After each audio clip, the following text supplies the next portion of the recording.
On Fridays, we like to visit with someone who keeps tabs on all things musical, all things movies, all things TV, all things entertainment.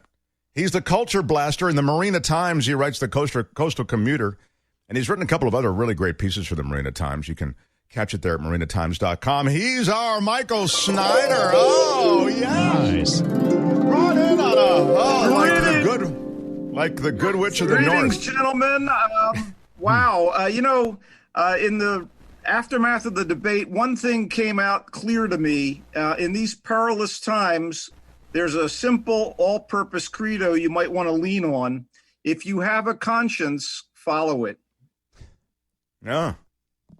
Nice and simple. Yeah. All right. There's not much more to say. I don't know if it's these worth guys, it. I wouldn't award points for it, but all right. Maybe. Okay. Yeah. All right, Michael. Very nice. Hey, also, I'm just biding my time till November 3rd. All right. If we had awarded points, I would have taken them off the board for that line. Okay. Yeah, exactly. Wow. Thank you. All right. Let's get political, guys. I want to jump right into this because thank you. Borat movie is a big deal. It's a big deal. Shall we proceed, Mr. Thompson? Please. Yeah, the Borat thing is making big news. You saw the movie? I did, like Sacha Baron Cohen's first Borat movie in 2006, which was seriously laugh till you hurt level. The sequel, which is called Borat Subsequent Movie Film, is gleefully gross and scathingly revealing. It's a comedy about the twisted and perverse state of the world, and in particular, the truly dark underbelly of American life in the 21st century. For anybody who doesn't know, Cohen is the British actor-writer who first came to prominence on cable TV as the faux interviewer Ali G, a working-class UK tool, kind of self-styled hip-hop gangster. But it was this coarse Borat character, a boorish, chauvinistic, anti-Semitic journalist from Kazakhstan who caused such a stir when Cohen introduced him 15 years ago. In the current movie, Borat he's tasked to deliver a bribe from the Kazakh government to Mike Pence. Thus, Borat is in the U.S., only this time accompanied by his long-neglected, near-feral teenage daughter, who eventually becomes part of his mission. And despite Borat's renown, he's somehow unknown to enough American idiots, real people that they video and film. Using outlandish disguises, he's able to continue his specialty, which is kind of ambush interviewing with the craven or the clueless, like the jaw dropper with Rudy Giuliani that's making all of this press right now.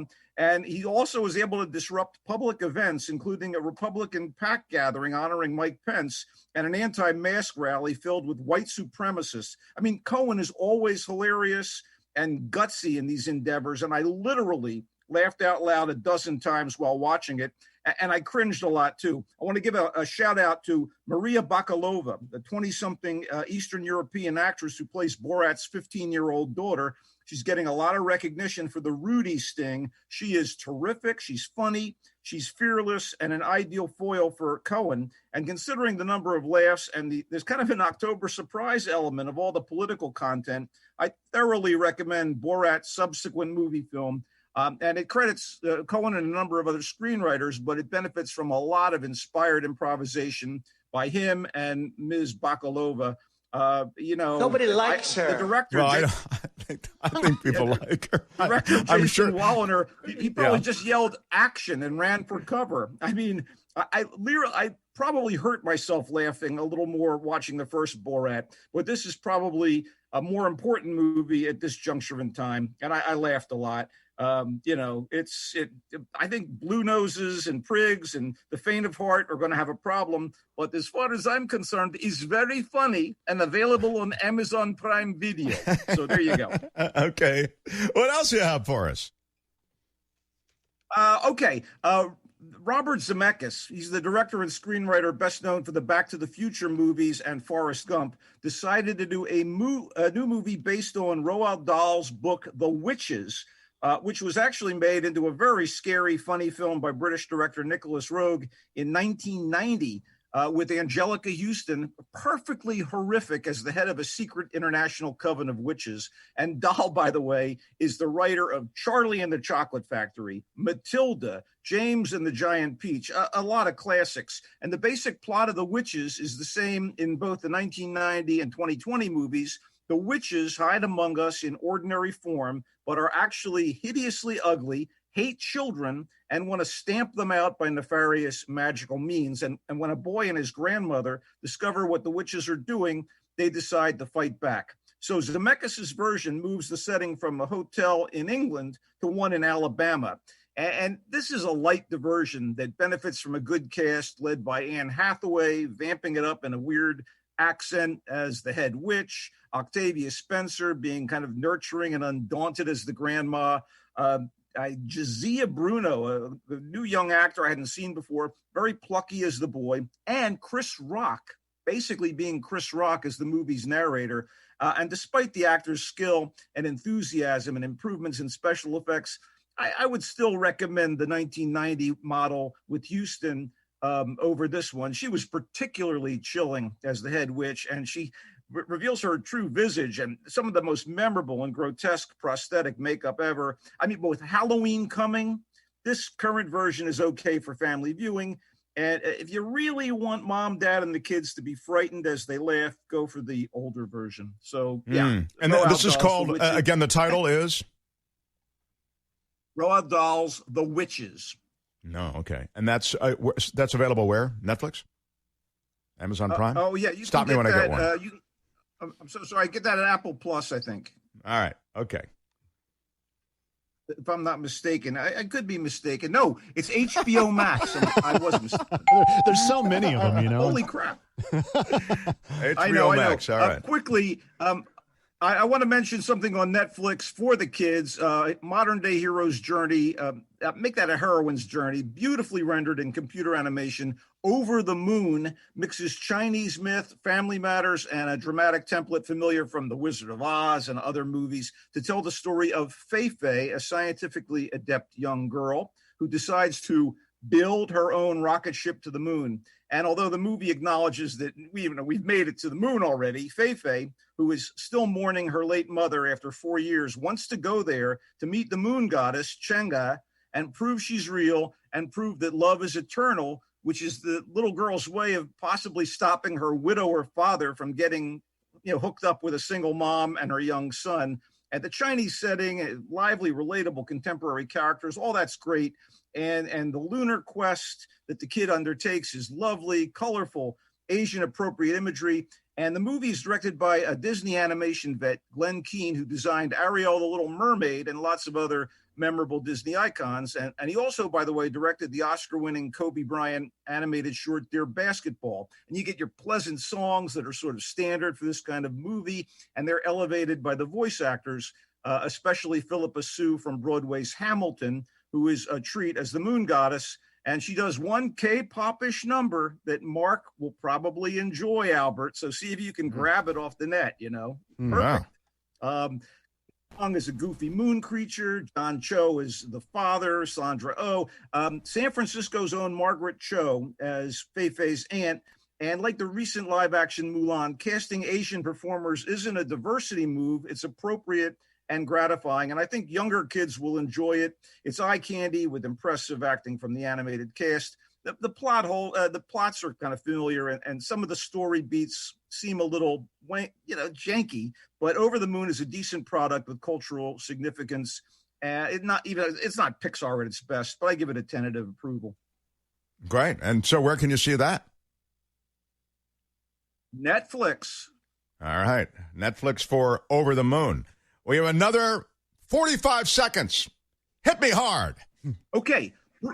Bruce Springsteen's Letter to You on Apple TV Plus. I live in 2020. I listen to a lot of great contemporary music, but I also kind of cherish what's come before, and that includes the music of Springsteen, New Jersey's rock and roll bard, who I've admired him since I was a young music fiend, and he's still getting it done. I had a great album last year, Western Stars, paying homage to 60s and 70s, like Countrypolitan, Glenn Campbell style. It was a beauty. And now, after a lengthy hiatus, he's reunited with his brothers in rock, the E Street Band, to record Letter to You, which is a return to classic form. And the album is released today, as is this Letter to You documentary. This is wonderful. It brings you inside Bruce's Jersey studio late last year with him and the band for a 4-day recording session that produced the album. It's shot in like silvery black and white, features super fine performances of I guess the entire album, as well as very thoughtful and moving narration by the boss himself about topics that inspired the record, aging, mortality, and his life's work as a musician. Title song almost brought me to tears, and a few of the others are equally powerful.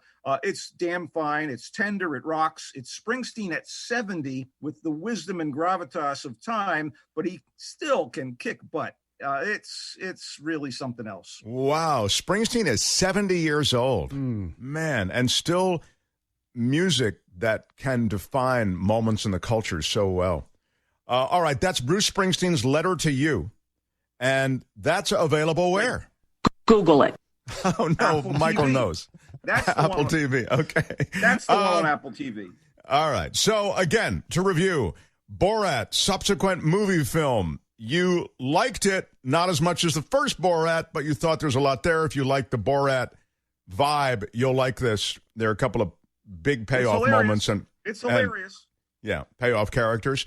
And that's available on Netflix.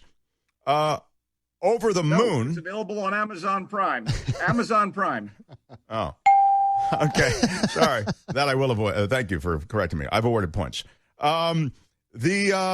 The Witches, you liked, but you thought the original version was better, the 90-something.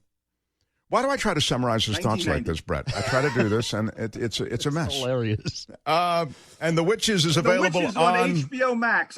Thank you. Over the Moon, you did like. I know you liked Over the Moon. Animated, good for the whole family, and that's actually something I'm going to watch, and I'm going to watch it on Netflix. Thank you. And Bruce Springsteen's Letter to You, I can't wait to see that. And I'm not the crazy Bruce Springsteen fan that I know a lot of people are, but that still sounds really good, and that's available on HBO Max. So, Michael Snyder. It's on Apple TV. I was just testing you. I knew it was Apple TV. All right. Michael Snyder's in the Marina Times. You can find him. He does the Coastal Commuter column, and you can find him here every Friday on this show. Bye-bye, Michael. Thank you for joining us. Michael Snyder.